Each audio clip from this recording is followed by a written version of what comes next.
A paz do Senhor, pastor J.C. Silva, retornando aqui para dar sequência ao estudo da revista da Escola Bíblica Dominical, editora Betel, segundo trimestre de 2020, sendo conduzidos aí pelo pastor Adriel Gonçalves do Nascimento. Chegamos na lição de número 7, cuja temática é confiança em tempo de aflição. Estudando nesta lição o Salmo de número 56, que compõe a 12ª oração de angústia de Davi. E também este salmo ele é considerado um antídoto para o temor.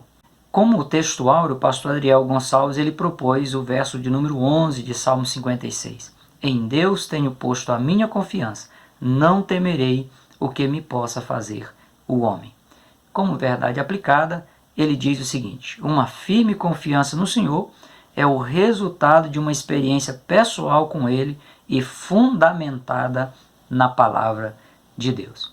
O texto de referência está no Salmo 56, versos 1, versos 3 a 6 e também o verso 8. Tem misericórdia de mim, ó Deus, porque o homem procura devorar-me e me oprime pelejando todo dia. No dia em que eu temer, hei de confiar em ti. Em Deus louvarei a sua palavra. Em Deus pus a minha confiança e não temerei. Que me pode fazer a carne? Todos os dias torcem as minhas palavras. Todos os seus pensamentos são contra mim para o mal. Ajuntem-se, escondem-se, espiam os meus passos como aguardando a minha morte. Tu contaste as minhas vagueações, põe as minhas lágrimas no teu odre. Não estão elas no teu livro? Na reflexão de hoje eu vou refletir contigo aqui sobre o contexto histórico, o pano de fundo, esse cenário em que o salmista Davi escreveu o Salmo de número 56. Vou fazer uma análise sobre os principais aspectos da oração de Davi e diante dessa exposição do estudo do Salmo de número 56, você verá aí a importância de confiar no Senhor de maneira prática no seu dia a dia. Você pode observar que haverá momentos na vida dos servos de Deus que mesmo eles fazendo a coisa certa, poderá aí ser envolvidos em situações embaraçosas. Isso porque o inimigo ele se levanta na tentativa de fazer frustrar os projetos de Deus na vida da pessoa. Quando as adversidades aí por meio das perseguições lhe sobrevier, se você se deixar ficar paralisado, só vai impulsionar o inimigo a agir com maior agressividade contra você. Enfrente seu adversário de frente, pois o Senhor é quem peleja por seus servos. Quanto ao contexto histórico, o pano de fundo, esse cenário aí que o salmista Davi escreveu, o Salmo de número 56, nós podemos observar que Davi ele encarou de maneira muito contundente fortes embates, desde a sua juventude, aí nas conquistas que Deus promoveu na vida dele, ele ganhou muitos inimigos, inclusive dentro da sua própria casa. No entanto, foi após a derrota do gigante Golias e também após Davi liderar algumas incursões do exército de Israel em vitórias militares para a nação, foi que Davi ele passou a ser reconhecido por toda a nação. Ele ganhou fama como um comandante vitorioso, um comandante conquistador. Apesar de muito jovem, todas as guerras que Davi saía à frente do exército, eles voltavam trazendo a conquista, trazendo a vitória nas mãos. O ponto crítico que serviu aqui de gatilho da perseguição mais severa a qual Davi esteve exposto dentro da nação de Israel, em que o próprio rei da nação, o rei Saul, passou a perseguir a Davi, Davi servia com prudência, com lealdade, mas Saul foi o seu principal perseguidor dentro da nação de Israel. Veja o relato de 1 Samuel, capítulo 18, versículos 6 a 9. O texto, ele relata que o rei Saul ele estava regressando de uma batalha militar, juntamente com Davi e também o exército comandado por eles. Eles acabaram de ferir os filisteus e quando eles retornavam para a capital do reino, as mulheres, elas, por onde aquele exército passava junto com Saul, juntamente com Davi, as mulheres saíam ao encontro do rei Saul cantando, dançando, com adufes, com alegria, com instrumentos de música, e as mulheres tocando, cantando, respondiam aí umas às outras e dizia: Saul feriu os seus milhares, porém Davi os seus 10 milhares. Foi nessa ocasião que Saul ele ficou muito indignado, pois esse cântico, essa música, essa palavra que estava sendo pronunciada, aos ouvidos de Saul lhe pareceu muito mal, como também aos seus olhos. E ele chega até a dizer: 10 milhares deram a Davi, a mim somente milhares? Na verdade, só falta o reino para que Davi esteja sentado no trono. A partir daquele dia em diante, Saul ele passou a ter aí uma profunda inveja de Davi. Dado aí ao rompimento da comunhão com Deus, Saul ele abriu uma brecha para o inimigo apoderar da vida dele e agir através da vida dele.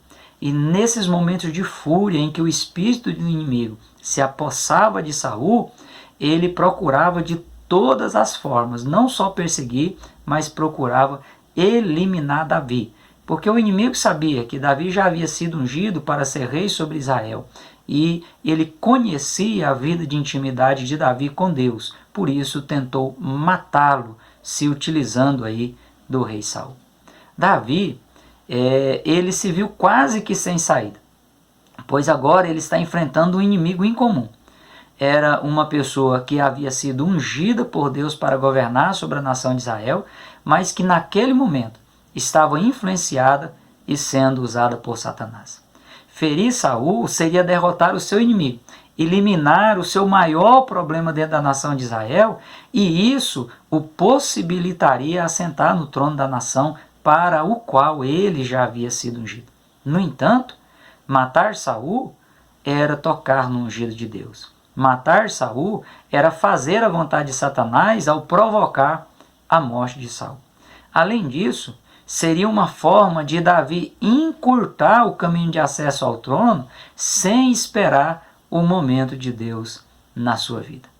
Uma coisa era Deus conduzir Davi ao trono de forma honrosa, de maneira leal, e outra bem diferente seria Davi ter acesso ao trono de Israel como assassino do rei Saul, como o auxiliar que matou o seu encarregado, como o servo que tocou no líder que foi ungido por Deus. O grande problema não era Saul, e Davi ele tinha consciência disso. A ação do inimigo na vida de Saul é que era o problema e era o que devia ser combatido. Davi ele decidiu fugir do território de Israel, entrou no território ocupado aí pelos filisteus, os povos daquela época que mais queria ver Davi morto. Aí você diz, Davi entrou num beco sem saída. Pelo contrário, ele entrou numa oportunidade de se entregar nas mãos de Deus e confiar que Deus daria o livramento que ele estava precisando. Davi, ao decidir deixar o território de Israel e ir para o território dos filisteus, para a cidade de Gate, ele simplesmente frustrou o plano do inimigo de matar Saul por suas mãos. E essa tem sido também a questão, tem sido o ponto crucial na vida de muitos cristãos na atualidade. A todo instante ocorrem aí as agressões, as perseguições, incansáveis levantes do inimigo que se concentram para fazer o mal contra aqueles que querem fazer a vontade do Senhor. Muitos se levantam ansiando ver a morte dos servos fiéis do Senhor, como Davi expressou no Salmo 56, versos 5 e 6. Todos os dias torcem as minhas palavras. Todos os seus pensamentos são contra mim para o mal. Ajuntam-se, escondem-se, espiam os meus passos como aguardando a minha morte. Da mesma maneira, ocorreu também perseguições com Jesus. Você pode olhar o relato ao longo do Novo Testamento, no ministério terreno de Jesus. Jesus ele sofreu perseguições de toda parte, inclusive incompreensões dentro da sua própria família, e perseguições religiosas, perseguições políticas, ao ponto dele ser crucificado, mesmo sendo 100% justo. O cristão deve entender que o que está por trás de quem está executando as agressões, o que está por trás das perseguições, dos levantes, também é o maior inimigo de Deus, o maior inimigo da alma humana. Por vezes, o cristão ele pode ser enganado pelos seus próprios desejos. Pode mudar aí o foco da guerra e atacar o inimigo errado. Se Davi ele tivesse atacado o rei Saul, ele estaria atacando o inimigo errado, porque quem deveria ser combatido era Satanás, que estava agindo na vida do rei Saul. Enquanto o cristão estiver combatendo seus irmãos que professam a mesma fé, combatendo as suas lideranças, ou mesmo combatendo pessoas que desconhecem a vontade de Deus, por isso cometem determinadas coisas, simplesmente estará focando no inimigo errado. Dará legalidade para o principal inimigo de Deus, o inimigo da alma humana, a ganhar terreno, a ter legalidade para provocar estragos por vezes irreparáveis. Veja o que Paulo diz na sua segunda carta aos Coríntios, capítulo 10, versículos 3 a 5. Mesmo andando na carne e vivendo e convivendo com a natureza humana tendente ao pecado, o cristão ele não milita segundo esse padrão humano fora da vontade de Deus. Pois as armas que o cristão utiliza não são as que compõem essa natureza humana tendente ao pecado, mas sim são armas poderosas em Deus, para a destruição das fortalezas do inimigo e não das pessoas. O inimigo que se levanta contra a vontade de Deus, na tentativa de promover a desobediência às instruções do nosso Senhor Jesus Cristo. Na carta aos Efésios, no capítulo 6, versículos 10 a 18, Paulo ele orienta os servos do Senhor Jesus a se fortalecerem no Senhor e na força do seu poder, por meio aí do revestimento de toda a armadura de Deus, diz o apóstolo Paulo, para que o cristão ele possa resistir firme contra as astutas ciladas do diabo. O diabo age através da vida das pessoas e muitas vezes nós imaginamos que são as pessoas que estão nos atacando, quando na verdade é uma ação do inimigo por trás. Paulo ainda reforça na sua carta aos Efésios, no capítulo 6, que a luta que o cristão deve travar após se revestir da armadura de Deus é contra os principados, contra as potestades, contra os príncipes das trevas deste século, diz o apóstolo Paulo, contra as hostes espirituais da maldade nos lugares celestiais. Em seguida, Paulo ele faz aí uma relação das armas que o cristão deve utilizar, armas que vai possibilitar o cristão a ter resistência, segurança e estabilidade na sua fé. Ele fala do cinto da verdade, a couraça da justiça, o calçado da preparação do evangelho, fala do escudo da fé, o capacete da salvação e a espada do Espírito, que é a palavra de Deus. Saul, ele perseguiu Davi, um homem que de maneira prudente e leal o serviu. E essa perseguição feita por Saul a Davi foi com mais de 3.000 soldados, 5 vezes mais a quantidade de soldados que estava aí acompanhando Davi. Saul, diante de um problema inexistente, mas que ele criou na sua mente, ele potencializou esse problema na sua mente, ele prosseguiu nas suas ações que o faziam a cada momento se distanciar ainda mais do centro da vontade de Deus. Um bom exemplo que nós podemos tomar e até chamar de um exemplo típico de muitos cristãos é essa atitude de Saul, que gastam tempo e recursos em atitudes reprováveis diante de Deus, ao se deixarem ser dominados por questões mínimas, questões criadas única e exclusivamente por imaginações férteis, imaginações influenciadas pelo inimigo. A forma como a pessoa encara os conflitos determina o resultado que a pessoa vai obter no meio desses conflitos ou ao final deles. A exemplo dos israelitas, quando eles estavam rumo a Canaã, ao saírem do Egito, muitas pessoas na atualidade têm aumentado o tamanho dos gigantes e desvalorizado os cachos de uva, têm desvalorizado as bênçãos que Deus tem provido na vida dessas pessoas.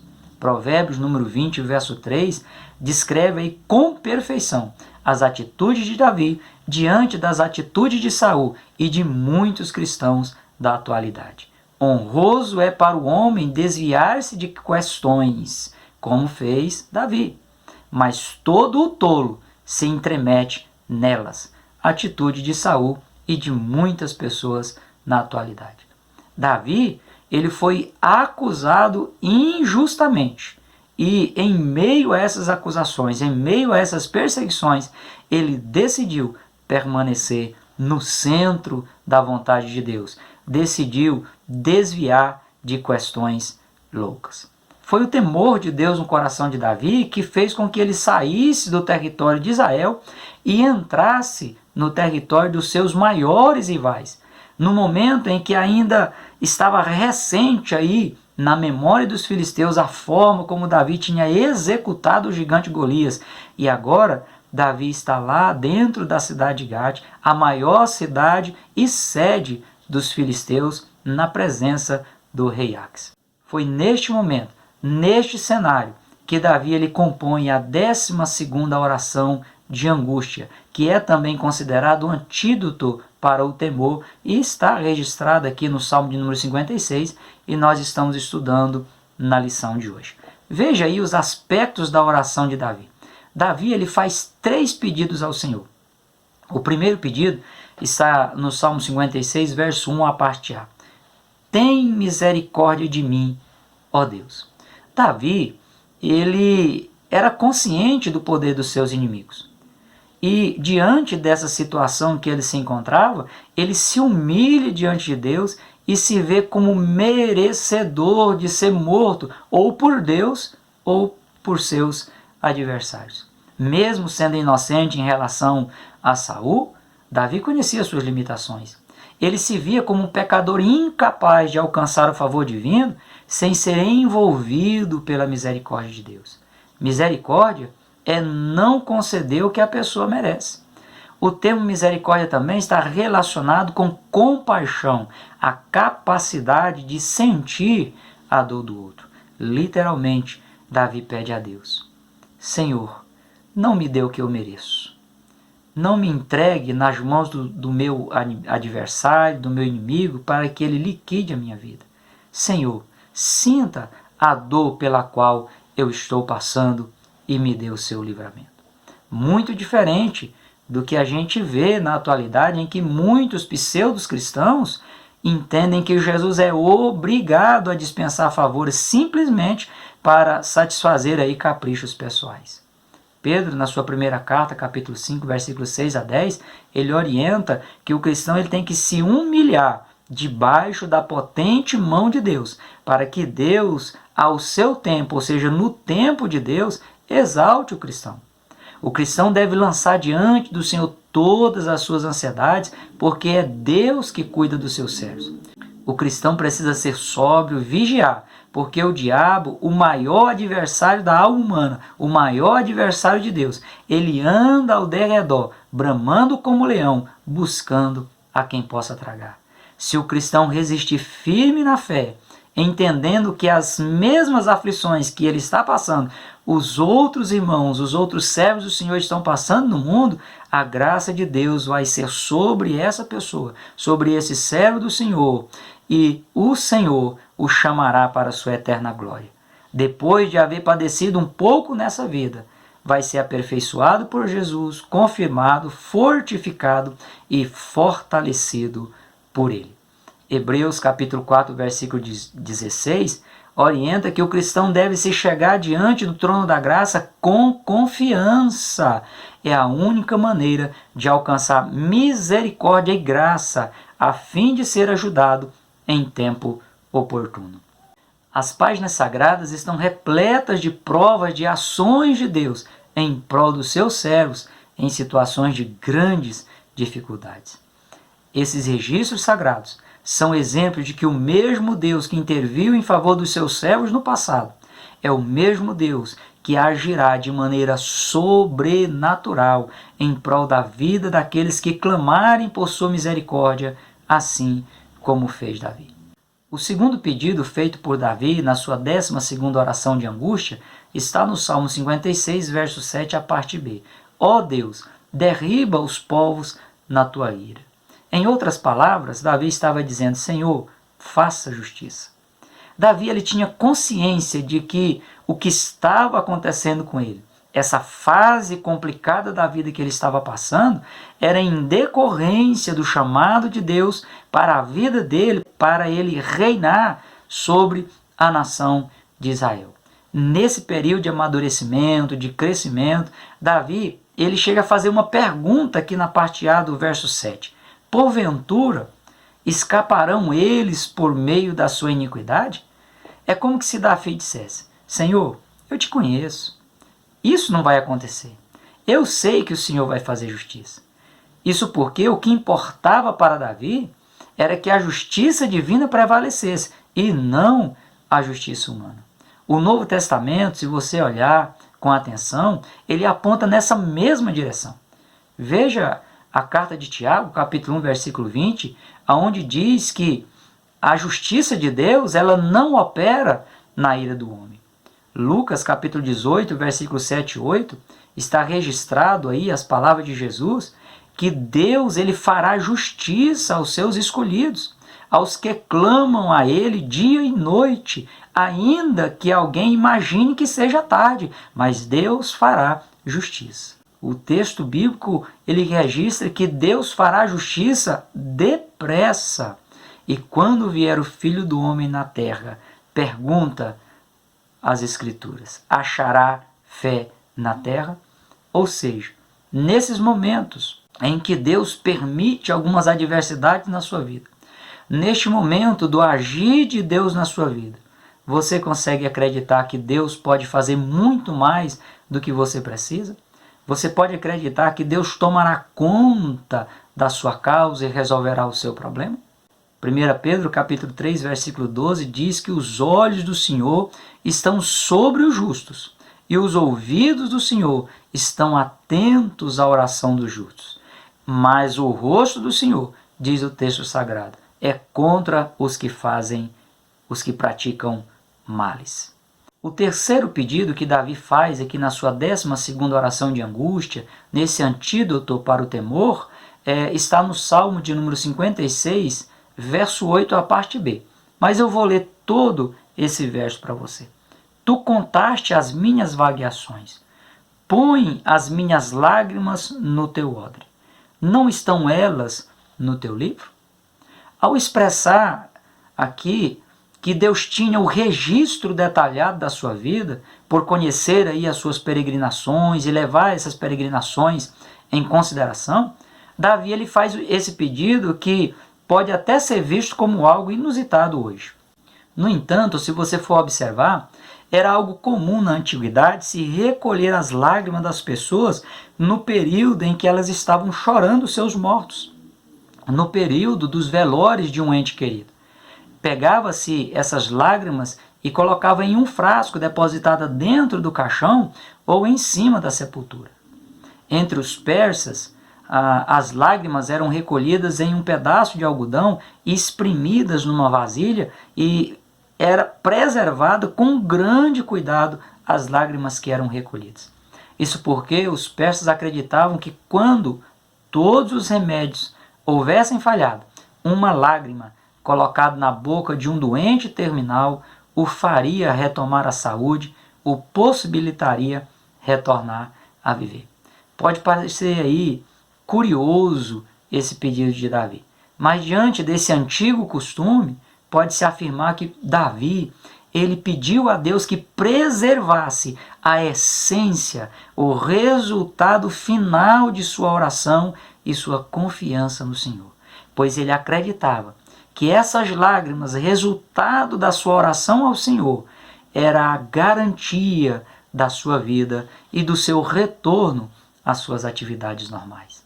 Assim como no caso aqui de Davi, Deus ele não está alheio ao sofrimento dos seus servos sobre a face da terra.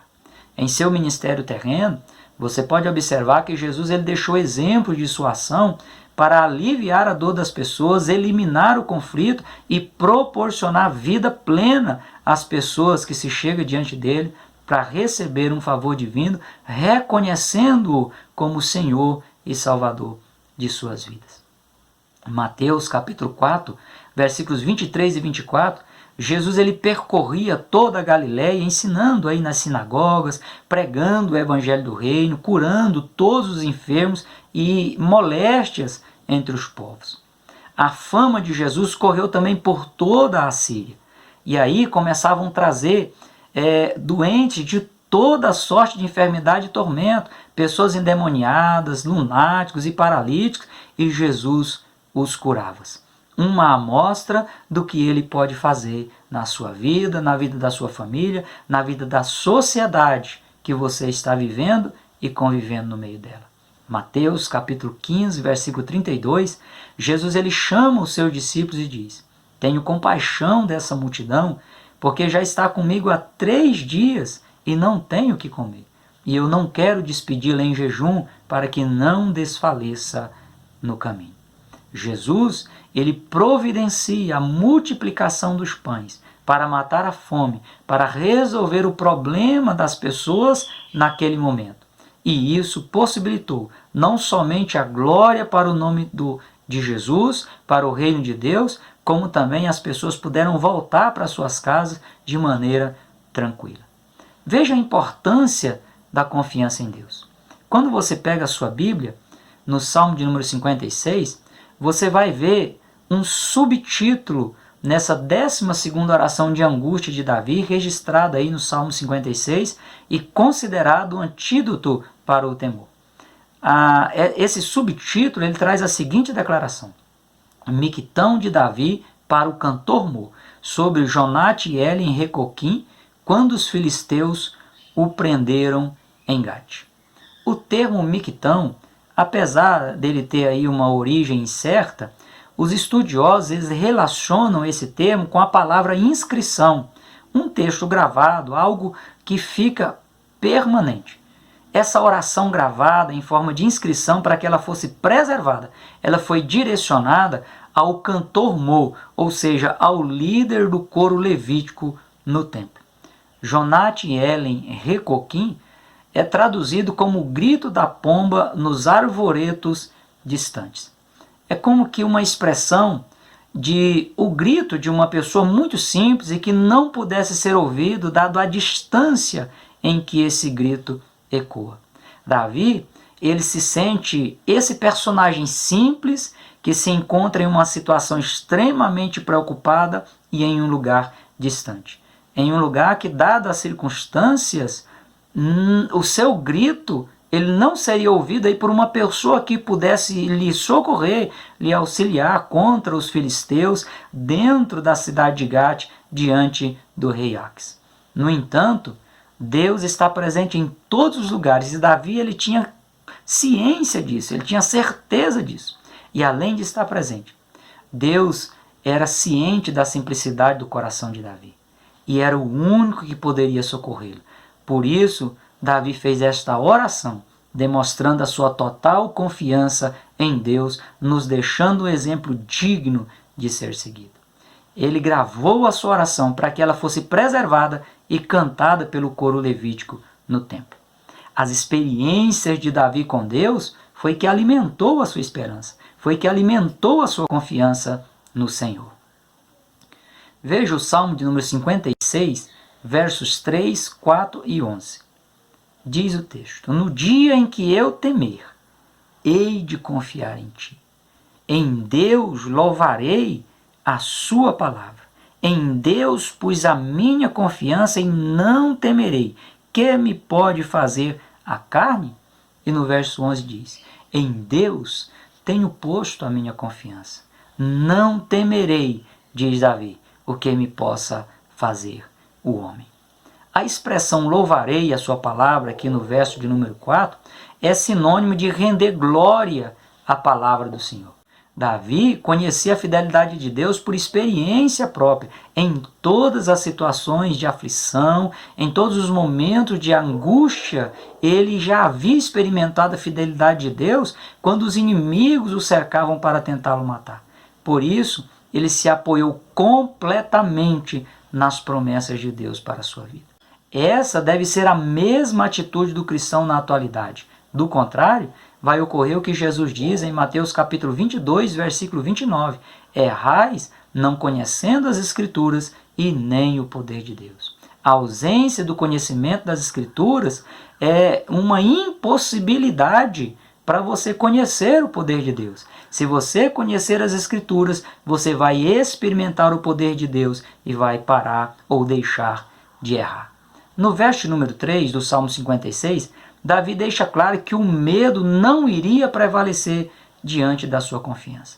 No dia que eu temer, é a declaração de Davi, hei de confiar em ti. Nesse paradoxo que ele estava entre o medo e a confiança em Deus, percebe aí uma oportunidade ímpar de deixar Deus promover a paz de espírito na sua vida. E Deus também, nesses momentos em que você imagina, será que compensa esperar? Será que Deus vai ouvir a minha oração? Será que Deus vai me atender? É a oportunidade de Deus também promover paz de espírito na sua vida. Basta você confiar nele. Assim como ocorreu com o profeta Elias, que fugiu das ameaças diante de Jezabel, quando ele estava lá descansando debaixo de um pequeno arbusto, ele foi alimentado pelo anjo do Senhor. Aceite o que Deus está te oferecendo. Se alimente dessa palavra que está sendo ministrada sobre a sua vida. Receba vigor espiritual. Receba de Deus a capacidade de continuar a sua jornada de cabeça erguida de forma confiante nas providências, no sobrenatural de Deus. Davi ele teve medo por ter sido reconhecido por seus possíveis assassinos. Ele se fingiu de louco e proferiu a sua 12ª oração de angústia. Ter medo é algo positivo quando ajuda a pessoa a evitar situações perigosas, situações que podem custar danos na vida física e na vida espiritual.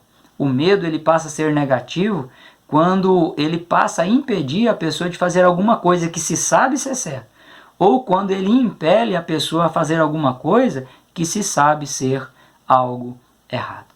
É inevitável sentir medo, mas a forma como você lida com o medo é o que importa, é o que vai produzir o resultado final.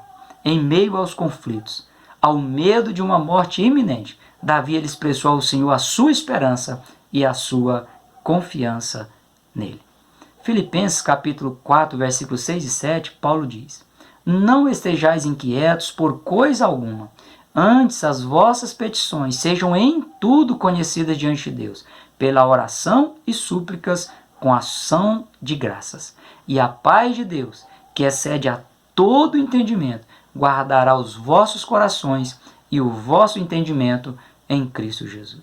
Assim como o salmista Davi expressou no Salmo 56, verso 2, os teus votos estão sobre mim, ó Deus, eu te renderei ações de graça. Davi estava expressando aí a importância da graça de Deus sobre a vida dele, que você também possa ter essa mesma atitude. Permita que sua confiança em Deus te mova à oração, te mova à intimidade com Deus, a experimentar o sobrenatural do Senhor sobre a sua vida. É necessário que isso seja feito de forma prática na sua vida, mesmo em tempos difíceis. Louve a palavra de Deus, se dedique à oração, e o Espírito Santo de Deus ele vai te conservar de pé, vai te levar a prosseguir na sua jornada cristã, ciente de que os propósitos de Deus vão prevalecer na vida do seu povo. Enquanto os servos do Senhor, enquanto as servas do Senhor continuar dependendo de Deus 100%, Deus continuará sendo socorro, continuará sendo o livramento. Em Romanos capítulo 8, versículo 28 e 31, diz que mesmo em tempo de aflição, nós devemos saber que todas as coisas contribuem para o bem daqueles que amam a Deus, daqueles que são chamados por seu decreto. E ainda diz: que dirá, pois, estas coisas? Se Deus é pelos servos seus, quem será contra eles? Portanto, confiar em Deus sempre foi, sempre é e sempre será a melhor alternativa.